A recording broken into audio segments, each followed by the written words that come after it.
ছোট্ট মেয়েকে নিয়ে আমার সংসারটাকে নিয়ে অনেক ব্যস্ততার মধ্যে দিয়ে সংসারটা চলে। বাড়ির প্রত্যেকটা কাজ কিন্তু 100তে 100ই হতে হবে। আবার বাচ্চারও অযত্ন করা যাবে না, বাড়িটা একদম পরিষ্কার পরিচ্ছন্ন থাকবে। এত সব নিয়ম পালন করতে করতে কখন যে নিজে অগোছালো হয়ে যায় সেটাই বুঝতে পারি না। আগের মতো নিজের সাজগোজ, মাথায় তেল দেওয়া, স্নো দেওয়া এগুলো একদম ভুলে গেছি। তার জন্যই হয়তো বা ছোটবেলায় শুনতাম বিয়ের আগের জীবনটাই ভালো, বিয়ের পরের জীবন শুধু কাজ আর টেনশন, কাজ আর টেনশন। তো যাই হোক, সবকিছু মিলিয়ে আলহামদুলিল্লাহ অনেক ভালোই আছি। হ্যালো এভরিওয়ান, আসসালামু আলাইকুম। সবাই কেমন আছো? আমি আলহামদুলিল্লাহ অনেক ভালো আছি, আশা করি তোমরা অনেক ভালো আছো। মানুষের ছোটকাল থেকে নিয়ম মানতে মানতে কখন যে বুড়ো হয়ে যায় সেটা কেউ বুঝতে পারে না।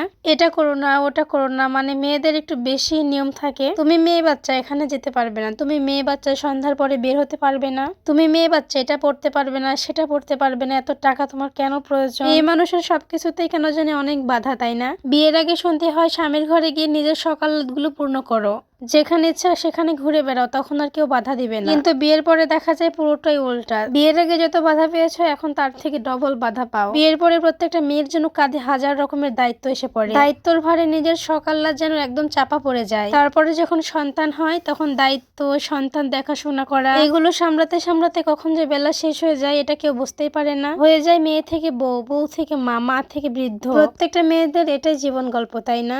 এগুলো ভাবতে ভাবতে কখন যে চোখ দিয়ে পানি চলে আসে নিজেও বুঝতে পারি না। আজকে আমার একটু বেশি মন খারাপ ছিল, যার জন্য এতগুলো কথা বললাম। তোমরা কেউ কিছু মনে করবে না। আজকে আমার পছন্দের গরুর মাংস রান্না করবো। গরুর মাংস আমার বরাবরই অনেক পছন্দ। বাড়ির আজকে অনেকগুলো কাজ করছি, কাপড় ধুয়ে দিয়েছি, ঘর মুছেছি, তারপর রান্না করতে আসছি। যেদিন ঘর মুছে থাকি, কাপড় ধোয়া থাকি, সেদিন আর রান্না করতে মন চায় না। কিন্তু তারপর নিজের রান্না তো আর কেউ করে দিবে না। তারপর মেয়েকে নিয়ে রান্না করতে একটু বেশি কষ্ট হয়ে যায়। যখন আমার মেয়েটা ভালো থাকে তখন তো ভালোই, আর যখন দুষ্টামো করতে লাগে তখন তো কোনো কথাই নাই। মেয়েকে চেয়ারে দাঁড়িয়ে রেখে আমি রান্না করি। মাঝে মাঝে সে অনেক জ্বালায়, তারপরে আবার ভালোও থাকে। রান্না করার পরে সে একটু বাইরে আসছে, বায়না করছে, তো তাকে নিয়ে বাইরে আসছিলাম। বাইরে আসলে আমার মেয়েটা না গাছে পানি দেওয়ার জন্য একদম পাগলা হয়ে যায়, মগ সাথে করে নিয়ে আসে। পিচি মেয়েটা, সে কিন্তু পানি চাপতেই পারে না, তারপরেও দেখো কি সুন্দর করে সে পানি চাপছে। আমার মনে আছে আমি যখন পিচি ছিলাম তখন আমি এইভাবে টিউবওয়েল থেকে পানি উঠাইছি। মাথায় একবার অনেক জোরে ব্যথা পাইছিলাম, পরে ঠিক হয়ে গেছিল, কিন্তু এটা মনে আছে আমার। তো আমার মেয়েটাও দেখি এভাবেই পানি উঠাচ্ছে, দেখে খুবই ভালো লাগলো। বারণ করলেও তো শুনবে না, তার জন্য সেভাবে বারণ করে নিয়ে শুধু দেখে দেখে রাখছিলাম। সে যখন মুখটা ভরে গেছে তখন গাছের দিকে যাচ্ছিল।